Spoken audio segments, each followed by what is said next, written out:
You're listening to Where You're From and Where You're Going, an audiobook by Ballerscheff. If you'd like to read along to the actual text, there's a link to the blog post in the description of this video. And as always, remember to like, share, and subscribe. For all the talk of forgetting where he came from, for all the fear his family had put into him that this might happen, and for all the times they had told him to guard against it, he didn't know what could change him so. His grandparents had sat him down and told him the family history, and even made him recite it. He should know the facts, if not the exact words they used. This history included miraculous escapes from imminent danger, and from poverty on one side of the family, and wealth on his great-great-grandfather's side, of which more and more had been lost with every succeeding generation. His grandparents told him these stories as if they were melodramas and had happened recently. He heard these stories at bedtime and at every other occasion too. Some had a moral purpose, like the one about an Uncle Henrik, whose bad example he should learn from. Some stories, whether they ended well or badly for all involved, didn't say anything except that they had happened. They told him stories of wars and of peace, and stories in which it didn't really matter whether there was war or not. His great-great-grandmother's 12th birthday had happened in peacetime, but the party didn't call for anything that would be hard to get in wartime. As is usual when speaking about these things with children, and even with some adults, his grandparents gave the kings the credit of the soldiers, as if all the armor and weapons they had carried and fought with were just to impress the other army. King this fought king that, and afterwards territory changed hands. They didn't say much about the war itself, besides this and individual stories of heroism. No talk of tactics or alliances. War is a definite action, but peace is the absence of war. To describe peace, they spoke of things that were rare in wartime. Rich food for the poor, low prices, and above all, to have a sense of security about your life and the lives of loved ones. This security brought with it many other things. Children bold enough for mischief that, in wartime, would have been punished too harshly for them to risk it, and smiles that came more easily to everyone whom the war hadn't killed, and gratitude for all of this. If you lived in the winning country, you could be grateful for what you had and also celebrate what you had taken from others. His grandfather used fanciful expressions. Ice became blue crystal. If someone harvested a field, then they left it looking like stubble. When his grandfather talked of Viking ships, Dorian thought of Washington crossing the Delaware, like in the paintings he had seen. In this respect, he spoke to Dorian as if he were an adult, which flattered him. Later, he learned that his grandfather planned to publish these stories of their family history, which explained these expressions. His family spoke English and Norwegian with him. His friends spoke only English. To improve his Norwegian, they'd gone to Norway on vacation every year until he was 16. Once there, the country that had lived entirely within the limits of his family's history came alive. Over there were the ghosts of some warriors whose memory needed teams of historians, museums, and school years of history classes to keep them alive. They took him to these museums to see centuries-old artifacts that had been recently uncovered. Most of them were displayed separately, but when archaeologists found something more complete, the museum put it together. His favorite was the armor of a Viking, laid out from head to toe with a sword set beside him as if for measuring. His parents explained how archaeologists carefully chiseled out their findings from the earth. He inspected the armor. They'd done a good job. He couldn't find any dirt. The artifact's placard said it had been used in battle, but there were no sword marks. Long after that battle, someone had built a farm and a marketplace there. 50 years ago, Uncle Henrik slipped from a ladder and died on a rainy night. An employee of the museum saw Dorian inspect the armor and approached him. Last year, he said, a team of archaeologists had asked the marketplace to clear away for a little while so they could dig. That's how they found all this, he said, sweeping his arm from one end of the display case to the other. His family pointed out where all this history and more had happened, and praised Dorian for his interest. Other boys wouldn't care about this. His parents and grandparents speculated on what they had done right. His grandmother said it was the bedtime stories. Nobody else made a serious suggestion, so they agreed it must have been that. They'd shown Dorian a family tree too. He had traced the different branches. It wasn't about a history of a people so much as the history of their family, wherever its members had come from. The further back he went, the smaller the distance between his grandfathers and grandmothers became. Even when both fled war and met in some place neither called home, they rarely left the country. Then they had children, some of whom stayed there, some of whom went off to get married and repeat the process elsewhere. Otherwise, they remained unmarried, becoming spinsters or remaining confirmed bachelors. The further back he went, the more improbable it seemed that he would exist at all, but it had happened. If it hadn't, he wouldn't be here to think about it. That's how he explained it, but it gave him an unsteady feeling nonetheless. Unlike other families, his didn't divide their heritage into fractions. Yes, they had ancestors in Norway, and yes, they had all fled to any place that would take them when some king he couldn't remember had decreed they go die in a war they didn't care about. But his and his family's reaction to this wasn't to say they were this much Norwegian and that much something else, an amount of one group and a percentage of another. They were themselves. Until his teacher asked her students to introduce themselves on the first day of school, Dorian didn't know there could be another way to think about it. The finality with which he explained his history set him apart from the answers his classmates gave when they talked about where they came from. One boy said he was Italian. Another claimed to be Irish. The girl sitting next to him said she was part native. When he pressed them for more details, they didn't know what to say. His classmates asked new students the same question and got similar answers. This was a part of everyday conversation, especially at school. Of course, his family had talked about Norway and where their ancestors had lived before, but he hadn't known anyone so uncertain, so divided on what they were before he went to school. This is how he learned the value of certainty, and how he learned it was something you could be uncertain about. He didn't want to be rude. Rather than press home his belief that a single possibly native relative generations back had nothing to do with this girl who claimed cultures whose names she couldn't pronounce in any language, he tried to help her realize how wrong she was by asking her to elaborate. He listened and waited, and when that didn't work, he went home and asked his parents about it. They told him he did well not making a fuss. Dorian said he knew the mistake he had avoided.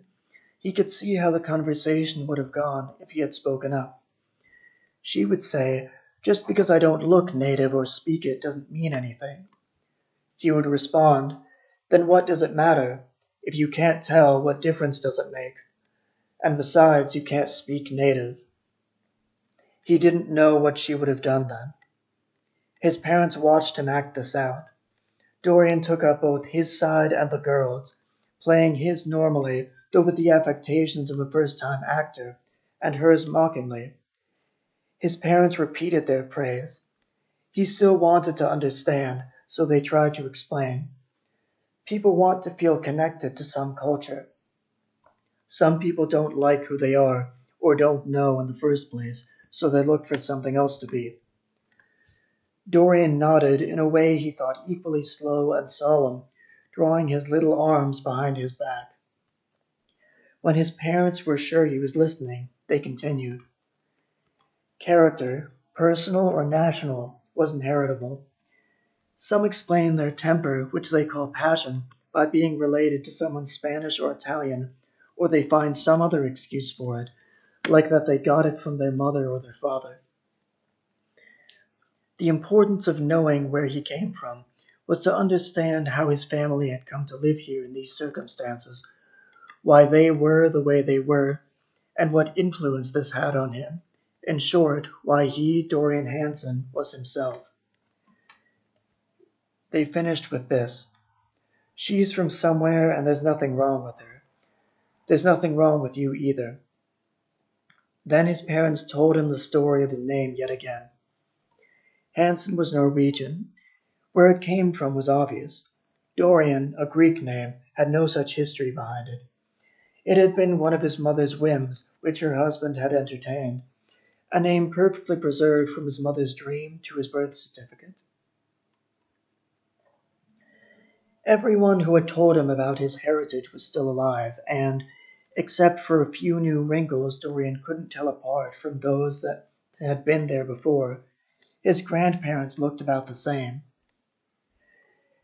They were about the same in every other way, too, still able to recite their history after all these years, as they had done for their toast at Dorian's wedding. It seemed they would outlive him. He hoped they would, just as he hoped he would live into old age.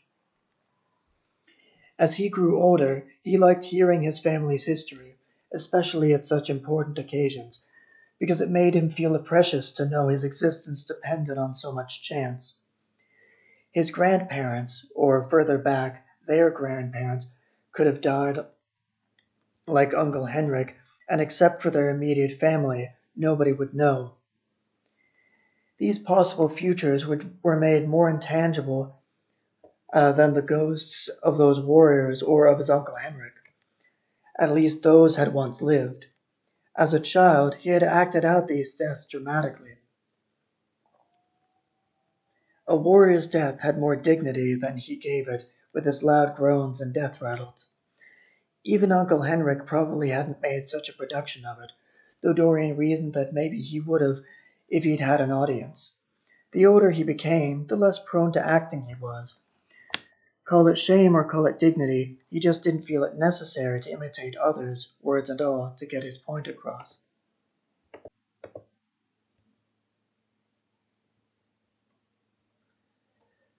Dorian's own children were delivered in the same hospital he had been born in. The doctor in charge didn't spank them to make them cry and so help clear their airways like he had done to Dorian. Instead, he rubbed them down with a blanket. Even so, the newborns, a boy and a girl, screamed about as loudly as their father had. Dorian asked why the doctor did without this tradition. The doctor told him what I've told you, first rubbing the bridge of his nose as if he wore glasses. "Ah, well, I'm all better now. I forgive you," Dorian said. The doctor smiled out of obligation. As hard as he had worked on his manners with patients, he couldn't laugh or cry on command, at least not convincingly. Dorian added that it had been a one-off whack that neither his parents nor his grandparents ever repeated. Nor would he do it to his own children. He wanted more of a reaction. "Kept you out of mischief, I hope," the doctor said. Then he turned to a nurse and ended the conversation. Dorian wanted to tell the doctor it was good to see him still working at his age, but this wasn't the time. Dorian's parents and grandparents were waiting outside on the doctor's orders. They had been visiting Dorian and his wife, and were just about to leave when his wife's water broke. The husband could be there, the doctor said. The wife had to be there. So did he and the nurses, but any more people, and there wouldn't be enough room for the babies. His wife's grandparents had passed before she and Dorian had even met. "All the more reason for us to see the birth," his grandmother said. The few that heard her paid the remark no attention. The delivery was easy, so easy that his wife thought something had gone wrong. The doctor assured her everything was fine. "It's nerves," he said. "You know it's all right, but your mind hasn't accepted that yet." He repeated this until she believed him. Dorian was as proud to be a father as his wife was to be a mother. He even had the energy to show it, and so he was chosen to go out into the waiting room and announce the news. There wasn't much of a selection process.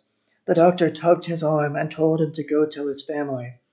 Dorian spoke softly despite his excitement, but firmly, trying to be considerate of others in the waiting room.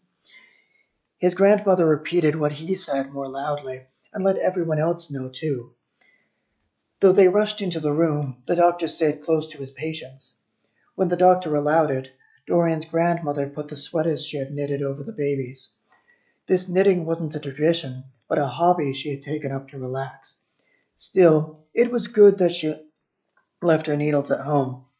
Her hands were shaking, and she thought she would stab herself, explaining it was better to keep out of trouble, so the doctor wouldn't need to see the family twice in one day.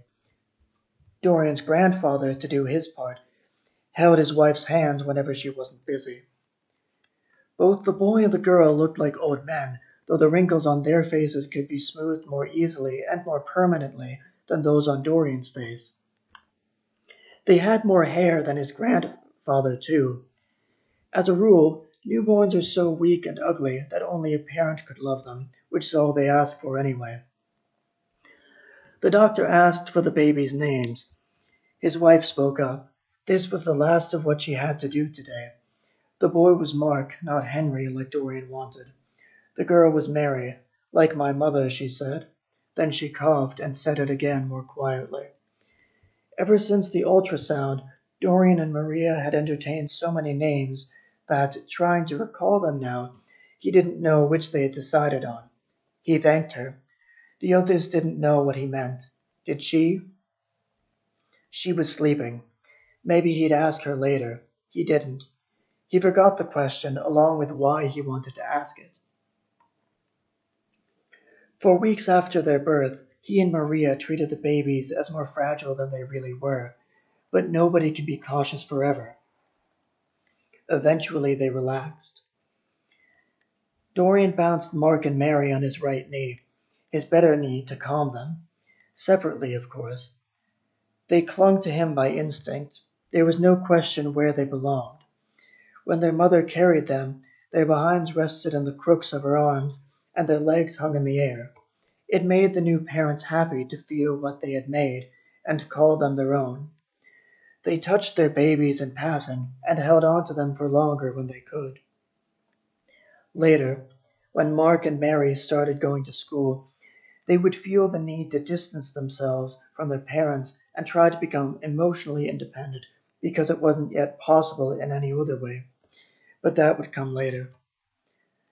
Besides periods of crying, during which Dorian had to separate the two so that the one could get some sleep and the other would tire themselves out and nobody else, Mark and Mary were usually together. Besides the usual considerations of keeping them fed and loved, Dorian wanted to give them the certainty his parents had given him. He and Maria did their best to tell their children where they all came from. They couldn't visit Maria's grandparents like they had visited Dorian's, so Maria tried to describe them. Better now, she said, than when I'm old and forgetful. Every day they spoke Spanish, Norwegian, and English. All their friends, except for their siblings, spoke only English. This exception was important. When Mark was with Mary, they had two languages all their own. They could speak privately in public or say something they couldn't find the words for in English. At bedtime, Dorian explained how Mayans and Aztecs gave way to Mexico, how Nordic empires raided coastlines, and then how they both, in his words, settled down and became modern nations. At Mark's and Mary's age, death had no weight. They heard Dorian talk about human sacrifice, their eyes and smiles wide at the idea that a people so ancient had found a method of brutality they hadn't yet considered. By necessity, their parents condensed the years upon years of history that each place had lived through. They went from 10,000 years before Christ, when ice sheets in the north of what would eventually be called Norway thawed and allowed settlements, to the invention of written language. The closer they came to the present, the smaller their steps became. Changing a nation took less time than ever.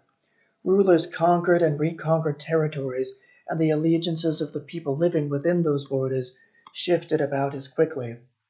Mark and Mary played with this history, their claims to the heroism they imitated founded on their families. They were Vikings, Aztecs fighting Cortez, the Mexican army fighting to keep Texas and its soldiers, and soldiers of the Kingdom of Norway shooting Swedes. Eventually, however, Dorian would call his little warriors home and force them to retreat. His children accepted these stories as fact, but his son laughed when Dorian one day turned serious and said it was part of who they were. Mark didn't want to mock him. He was shocked to hear his father treat this with such importance. Mary saw how hurt her father was and stopped herself from joining in. They looked at the floor, at the wall, at the ceiling, anywhere but in his eyes. What they felt was the innocent embarrassment of committing a crime you don't know the full magnitude of. For a moment, Dorian hesitated. Could he help them understand? He told them about the girl who invented a native great-grandmother. They could laugh, he said. In fact, they did so before he allowed it. But they had to understand why she would do such a transparently ridiculous thing. You have something they don't. I want you to know that. When they thought their children had gained an appreciation for their heritage, and after some discussion about the expense, the whole family went to Norway and Mexico. Dorian gave them the tour his parents had given him, all while his parents and his now visibly ancient grandparents brought up the rear. Dorian allowed Mark and Mary to be the scouts of their company, calling them back when they strayed too far. It was a reunion of two sorts, distant history and close family. For many of the Hansen family, this was a distinction without a difference. The museum of Dorian's childhood now had an entire Viking ship, which archaeologists had discovered once the glacier was caught in had thawed.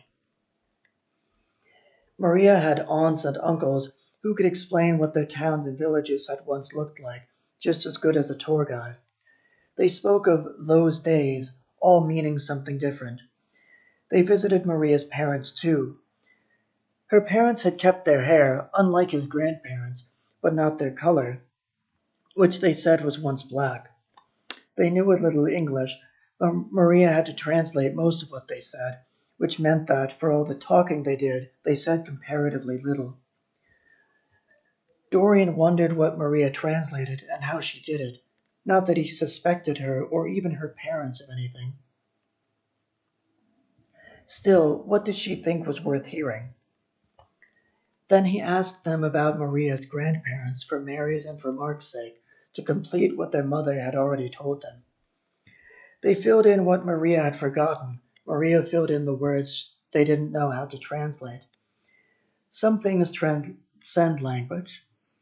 When her father turned to her mother and whispered something that made her laugh and pretend to hit him, he understood what had happened. The rest of the Hansens came along for this trip too, though the oldest of them preferred to look at the Mayan temples they visited from far away, rather than climb the stairs. All the better to tell Mark not to run down them so quickly. After that, Mark and Mary didn't see their grandparents again until first one and then the other died, their heart attacks only a few hours apart. A friend of theirs had called Dorian about it. Hearing the news, he felt like the seat beneath him had suddenly given in. Friends of his grandparents and the executives of their estate helped with preparing the funeral. Once that was done, the only obstacle was the day itself. All the rain they might expect for a funeral was used up in the preceding week. Thankfully, it was at least cloudy. The children excused themselves from school, the adults from work. Everyone dressed formally, Dorian and Mark in suits, Maria and Mary in dresses. The resemblance between father and son and mother and daughter was strong enough in their faces that it seemed to be there in other ways. It wasn't that they dressed exactly the same. Rather, they all dressed like adults.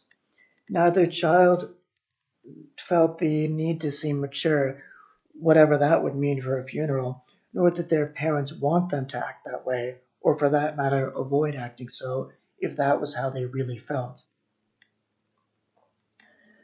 The occasion was another reunion of sorts that brought friends and family together instead of just the second. Whether they expressed their sadness visibly with tears, as Mark did, or not at all, both children felt it. Dorian did all he could to comfort them, giving Mark tissues and then, when they ran out, holding him so that the boy cried into Dorian's coat. Mary held her brother's hand when their mother went up to give her speech. Mary didn't need help, and so felt it was her duty to help others. Dorian held his wife's hand for his sake, not hers. She sympathized with her husband, but understood that he had lost far more than she had. To her, the people in the caskets were the nice old couple who had accompanied them on 2 vacations.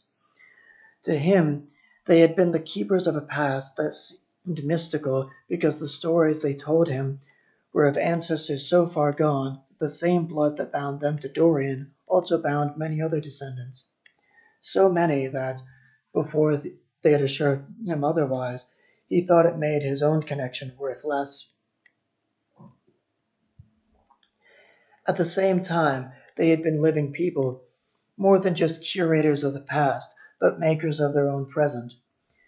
He remembered the book his grandfather had planned, never published or even finished. It didn't seem right to complete it himself. He didn't think he could either. As their grandson, Dorian knew he had to say something. Essentially, he told the crowd what I've told you, how the bedtime stories, the trips to Norway, and everything else his grandparents had done gave him security. He ended his speech by saying this history would live on in the living. Myself, my wife, and our children, he said in explanation. Some of the crowd turned to look at the people he mentioned. His parents went up after him to give their own speeches. Maria's family knew about the occasion, but couldn't make it. Dorian had gone through a seemingly obligatory phase of worrying about death in his teens. Now he wondered how his children felt about it. I say obligatory because the feeling that hounded him left just as suddenly as it had come. His grandparents, both Lutherans, had understood where his gloom came from, though neither had ever felt that way. It was no use to say he was still so young. Now he was young, soon he would be old. Soon after that, he would be dead. Hopefully they had accepted their own deaths with more calm, besides the painful jolts that caused it. No living member of the Hanson family was religious. They had to take cues on what to do from the others. They rose and sat down a little later than most, although they weren't among the slowest, and so their behavior went unnoticed. Dorian watched his children for signs of such deep-seated sadness and saw none. His own sadness made Dorian want to hold his children, not, as before, in celebration of what he had brought into being, but now as an assurance. Holding his children meant he was still able to feel them, and they were still there to be felt. By the time the last person went up to make a speech, Mark's eyes were still red, but dry. His sister held herself instead of him. Once the funeral was over and the grieving mass dispersed, the whole Hanson family went silently home. The only sound was the creaking of the front door. Mark mumbled an apology for making noise. If anyone had heard him, they would have felt he had nothing to apologize for, but been too tired to say so. The day after, it seemed as if his children had felt all the emotion the situation stirred in them. Comparing their sadness to his, theirs seemed to be something to be solved rather than dwelled on. What he made of his circumstances now seemed as important as the circumstances that had made him. Maybe his loss prompted him to think about what he had done since childhood. His accomplishments were getting married, having children, and doing both well. Still, what did Norway and the past and his grandparents' bedtime stories about his great-great-great-grandparents have to do with it? The influence of a culture is general, though not insubstantial, which is why asking such questions misses its importance. He might have married Maria and fathered the exact same children, no matter what his grandparents had done. It was impossible to say, but he was sure of it. He mulled over responses to death. His son cried. His daughter comforted him to help them both. He made up questions so difficult that trying to answer them was as good as pacing the confines of his skull. In the following days, he tried to answer them anyway, looking for what the attention he had given his grandparents' stories had amounted to. He could speak Norwegian. He knew where he came from and felt a connection to his ancestors. The more he thought about it, the more it seemed that this connection wasn't founded on anything but his own will to believe. He had felt something in Norway during his first and his second visit, and also when his grandparents had told him bedtime stories. The history itself was good material, but what he enjoyed was their company. To his grandparents, he'd been their grandson. To the people he had waved at while in Norway, he'd been some strange kid who stuck out not because of how he looked, bundled up to a degree that felt odd to him and not to others, but because of how he looked at what they considered mundane, old buildings and museums. The concrete result of all this culture and learning was that he and his children could go to Norway or even stay amongst themselves and have a conversation in Norwegian about the weather or about old kings if they so wanted. Having answered this question, Dorian left his room to answer another. What did this mean to his children? Hard to say. It was even harder to ask them. He wondered how to do it. He knocked on his son's half-open door, then he let himself in. Mark was lying on his bed and on his back. Dorian sat down next to where Mark's legs ended. You were pretty broken up at the funeral. Are you okay? His son nodded as much as his position allowed and said, yeah, softly. What do you think about what I said? Mark said he didn't really know what to say. It might be true, although he didn't feel anything besides sadness, and didn't know how history was supposed to live on through him. The problem Dorian saw with asking these questions is that his children had very little personal history, and were, though he did very well not to underestimate them, likely no better than their father in understanding it. Dorian waited for more, then stood up and left when nothing came. He asked the same of his daughter. She gave a more cheerful answer to his first question, and a less meandering answer to his second, though her meaning was about the same. Dorian went to sleep thinking about their answers. His wife slept motionless beside him, something he didn't know was possible before he met her. Their children had nothing to think about. Morning found him calmer than he had been in the past weeks. He had lost his ancestral bond, or seen through the illusion, however you looked at it, but the concrete fact of his family remained. For the time being, he knew what to do with his life, be a father. The children at his side gave him purpose, not the history at his back. When they grew up, whether they started their own families or not, he would ask himself this question again.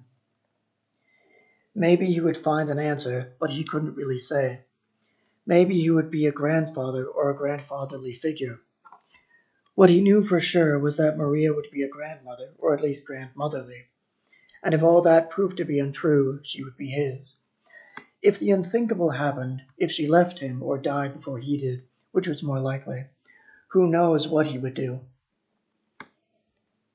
He went out for a walk to think about this, and bought some roses for his grandparents' graves, from a little flower shop on the corner. The sun gave light, but little warmth. He buttoned up his coat appropriately. The cemetery was within walking distance. He felt the petals of his roses, stroking them between his thumb and forefinger, feeling how soft and thin they were, how alive. Their smell reminded him of the other time he bought roses, On his first date with Maria, they had used different flowers at their wedding, most of which came from the guests. He laid the bouquets on their graves carefully, but without ceremony. He did this because he expected it of himself. Nobody else would know. Nobody needed to know. He wasn't embarrassed, but it shouldn't be a public spectacle. With that done, the whole ordeal was over. As far as he was concerned, there was nothing else. That was Where You're From and Where You're Going by Philip Ballerscheff. Uh, Remember to like, share, and subscribe. And if you want to read along to the actual text, there's a link to the blog post in the description. Thanks, and until next time.